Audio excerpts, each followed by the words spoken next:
नाज़रीन, एक और पाकीज़ा की पहली किस्त देखकर एक बात तो साफ हो जाती है कि ये कहानी खामोश नहीं रहेगी। बज़ाहिर सादा नज़र आने वाली इस कहानी के अंदर जो तूफ़ान छिपा हुआ है, वो आने वाली अक़सात में सब कुछ उलट-पलट करके रख देगा। लगता है ये ड्रामा सिर्फ रिश्तों की बात नहीं करेगा, बल्कि इन ज़ख्मों को भी खरीदेगा जो बरसों से दिलों में दबे हुए हैं। पहली किस्त का आगाज़ ही हमें एक ऐसी दुनिया में ले जाता है, जहाँ पाकीज़ा की खामोशी सबसे ऊंची आवाज़ बनकर सामने आती है। पाकीज़ा एक बावकार, साबिर और खुददार लड़की है, जिसके चेहरे पर मुस्कुराहट ज़रूर है, लेकिन आंखों में छपी थिकन साफ नज़र आती है। उसकी ज़िंदगी में ज़िम्मेदारियाँ हैं, कुर्बानियाँ हैं और सबसे बढ़कर एक ऐसा ख़ानदान है जिसके फ़ैसले उसकी मर्ज़ी से ज़्यादा ताकत रखते हैं। घर का माहौल देखकर अंदाज़ा हो जाता है कि यहाँ हर बात दिल से नहीं, रवायत से की जाती है। दूसरी तरफ हमें आमना का किरदार दिखाया जाता है, जो बज़ाहिर नरम दिल है, लेकिन उसके अल्फाज में एक छिपी हुई तलखी है। आमना और पाकीज़ा के दरमियान रिश्ता सिर्फ नाम का है, दिलों के बीच एक फासला है जो हर मंजर में महसूस होता है।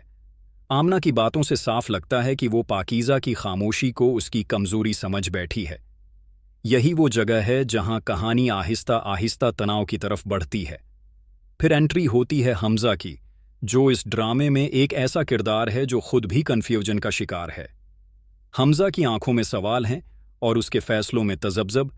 पाकीज़ा के साथ उसका रवैया कभी नरम, कभी हद से ज़्यादा रस्मी महसूस होता है। लगता है जैसे वो खुद भी नहीं जानता कि वो क्या चाहता है। यही कन्फ्यूजन आने वाले वक्त में एक बड़े टकराव की बुनियाद बन सकती है। पहली किस्त में सबसे मजबूत पहलू जज्बात हैं। पाकीज़ा की खामोश बर्दाश्त, आमना की छप्पी हुई सख्ती और हमज़ा की उलझन, तीनों मिलकर एक ऐसा माहौल बनाते हैं जहां नाज़रीन खुद को कहानी का हिस्सा महसूस करने लगते हैं। ख़ास तौर पर वो मंज़र जहां पाकीज़ा अकेले में अपनी आंखों से आंसू छिपाने की कोशिश करती है, दिल को छू जाता है। वहां कोई मुकालमा नहीं, सिर्फ खामोशी है, और यही खामोशी बहुत कुछ कह जाती है। अब अगर बात करें आने वाली अक़सात की, तो लगता है कि कहानी अब असल मोड़ की तरफ बढ़ने वाली है। मुमकिन है पाकीज़ा की खामोशी ज़्यादा देर तक बरकरार न रह सके। जो बातें आज वो दिल में दबा रही है, कल वही बातें तूफ़ान बनकर सामने आ सकती हैं। हमज़ा शायद किसी ऐसे फ़ैसले के दहाने पर खड़ा है जो न सिर्फ उसकी बल्कि पाकीज़ा की ज़िंदगी भी बदल देगा। आमना का किरदार भी यहाँ मज़ीद सख्त होता दिखाई दे सकता है, और यही सख्ती रिश्तों में दरार डाल सकती है। अब यहाँ कहानी नया मोड़ ले सकती है, जहाँ मोहब्बत, अना और समाजी दबाव आमने सामने होंगे। क्या पाकीज़ा अपनी किस्मत को खामोशी से कबूल करती रहेगी, या वो पहली बार अपने हक़ के लिए आवाज़ उठाएगी? क्या हमज़ा अपनी उलझन से बाहर निकल पाएगा, या वो भी हालात के हाथों मजबूर हो जाएगा? और आमना, क्या वो वाकई सिर्फ एक सख्त दिल औरत है, या उसके पीछे भी कोई छिपा हुआ ज़ख्म है?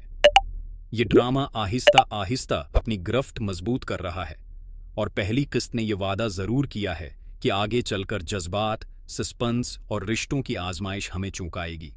आपके ख्याल में आगे क्या होगा? क्या पाकीज़ा की खामोशी टूटेगी, या कहानी उसे मज़ीद आजमाइशों में डालेगी? अपनी राय ज़रूर शेयर करें। वीडियो पसंद आए तो लाइक कर दें, चैनल को सब्सक्राइब करें और उस कहानी को दूसरों तक भी पहुंचाएं, क्योंकि असल मज़ा तब है जब हम सब मिलकर इस ड्रामे पर बात करें।